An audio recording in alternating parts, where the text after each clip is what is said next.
Good day everyone! I am Belva Anmaranca M. Guerrero and I will discuss about ethnic studies. Are you now ready to listen and learn something new today? If yes, let's begin. Ethnic studies. What comes into your mind when you hear the word ethnic studies? It is said that ethnic studies, sometimes referred to as minority studies, has an obvious historical relationship with postcolonial criticism, in that Euro-American imperialism and colonization in the last 4 centuries, whether external or empire or internal or slavery. Ethnic Studies was formed in the 1960s. It was formed when a group of community members and students petitions for scholarly programs that focus on the situations and understudied situations of African Americans, Asian Americans, and Native Americans. After a continuous demand and on of most violent student strikes in U.S. history, finally a compromise was reached that originated the creation of a Department of Ethnic Studies.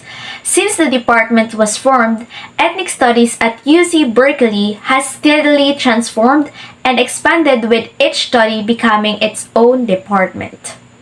Ethnic Studies concerns itself generally with art, literature, produced by identifiable ethnic groups either marginalized or in a subordinate position to a dominant culture. On the other hand, post-colonial criticism investigates the relationships between colonizers and colonized in the period of post-colonization. Though the two fields are increasingly finding points of intersection, it is the work of bell hooks, for example, and are both activist intellectual enterprises. It is said that ethnic studies and post-colonial criticism have significant differences in their history and ideas. Post-colonial criticism is a theoretical framework and a subject matter. However, ethnic studies has had a considerable impact on literary studies in the United States and Britain. Textuality, gender, and subjectivity can be used to critique discourses of race and racial difference. African American studies is by no means alone in furthering these aims. Since the 1960s, been building an impressive canon of theoretical works, and Native American studies has more recently started to explore the links between Native literary and cultural practice and mainstream Anglo-European theory. In Britain, some of these same developments can be discerned, especially from the 1970s, in part as a response to the presence in the UK of formerly colonized peoples. In W.E.B. Du Bois, they find an early attempt to theorize the position of African Americans within dominant white culture through his concept of double consciousness. It is a dual identity including both American and Negro. Speaking from an African American perspective, W.E.B. Du Bois in 1903 articulated succinctly the central issue.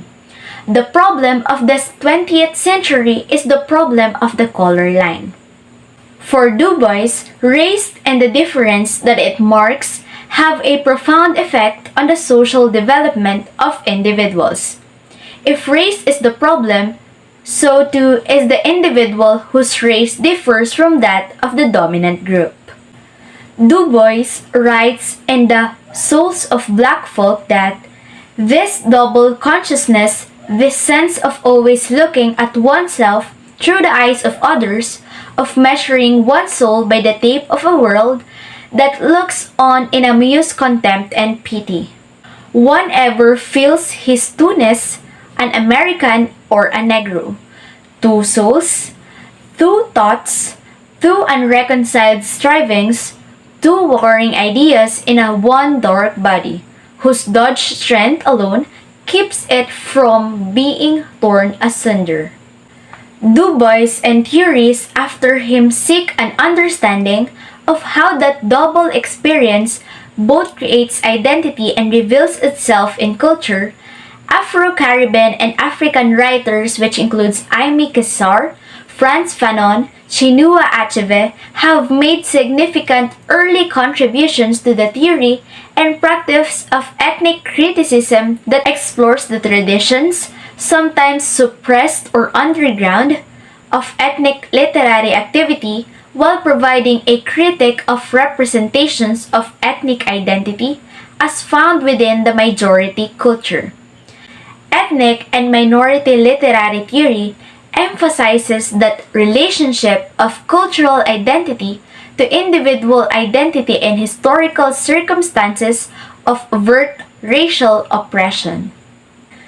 In addition, scholars and writers such as Henry Louis Gates, Toni Morrison, Kwame Anthony Appiah have brought attention to the problems inherent in applying theoretical models derived from Eurocentric paradigms, which is structures of thought to minority works of literature, while at the same time exploring new interpretive strategies for understanding the vernacular or common speech traditions of racial groups that have been historically marginalized by dominant cultures. So, why ethnic studies is used? Ethnic studies is used and devoted to creating critical contributions to global discourses in regard to the meaning of human life and scholarly experience. Ethnic studies strives to expand students with the knowledge of an empowering literacy and political and social horizons, also as the creative, critical thinking skills necessary to participate fully in society and the world. Ethnic studies is used to examine how different kinds liberation, struggle, and radical knowledge production transform and confront both oppressive conditions and invent new outcomes for social change. Next thing is, ethnic studies focuses what? Ethnic studies focuses on the perspective and experiences of people of color throughout and beyond the United States. Ethnic studies focuses on the issues of identity and social justice, which has to do with terms of the distribution of opportunities and privileges within a society, and the fact of who and what they are as a person. One should keep in mind that ethnic studies is the historical and interdisciplinary social of how various populations have critically engaged, experienced, and survived. Ethnic studies analyzes racism, social dynamics of race, and distinctive forms of institutionalized violence.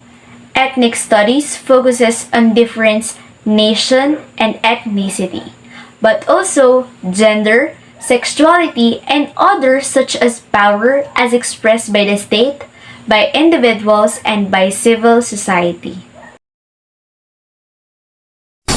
What is postcolonial criticism? Postcolonial criticism is similar to cultural studies, but it assumes a unique perspective on literature and politics that warrant a separate discussion. So specifically, postcolonial critics are concerned with literature produced by colonial powers and works produced by those who were colonized. Postcolonial criticism is the postcolonial theory involves issues of power, economics, politics, religion, and culture, and how they will work with colonial leadership, and it also acts as a critical lens that analyzes the effects of colonization and imperialism on people and nations. The Palestinian literary theorist Edward said book Orientalism is generally regarded as having inaugurated the field of explicitly post-colonial criticism in the West. So Said argues that the concept of the Orient was produced by the imaginative geography of Western scholarship and has been instrumental in the colonization and domination of non-Western societies. He also argues that Orientalism is a style of thought based upon ontological and epistemological distinction between the Orient and the Occident. So in this way, Orientalism tends to rely on a binary opposition between the West and the East that most of the time is misleading and destructive. Postcolonial theory reverses the historical center or margin direction of cultural inquiry. Critics of Machiavellis and Capital now emanate from the formal colonists. So Homi K. Bhabha, a theorist who have questioned the binary thought that produces the dichotomies center or margin, white or black, and colonizer or colonized, by which colonial practices are justified. So in Location of Culture, 1994, Homi Bhabha focuses on politics, emotions, and values that existed between the colonizer and the colonized. He uses the word hybrid to describe the post-colonial people and their experiences to focus on the effects of colonization on people and their culture. Another is Gayatri C. Spivak. He has focused attention on the question of who speaks for the colonial other and the relation of the ownership of discourse and representation to the development of the post-colonial subjectivity. Like feminist and ethnic theory, post-colonial criticism pursues not merely the exclusion of the marginalized literature of colonial peoples into the dominant canon and discourse.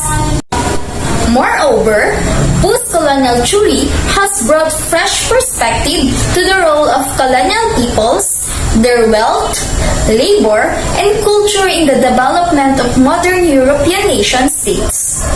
While post-colonial criticism emerged in the historical moment following the collapse of the modern colonial empires, the increasing globalization of culture, including the neo-colonialism of multinational capitalism, suggests a continued relevance for this field of inquiry.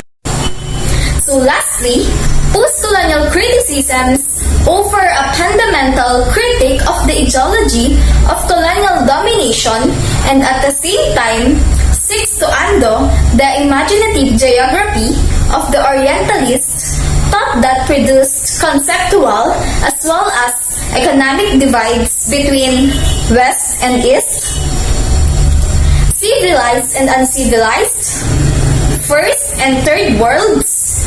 So, in this respect, post-colonial criticism is activist and adversarial in its basic aims.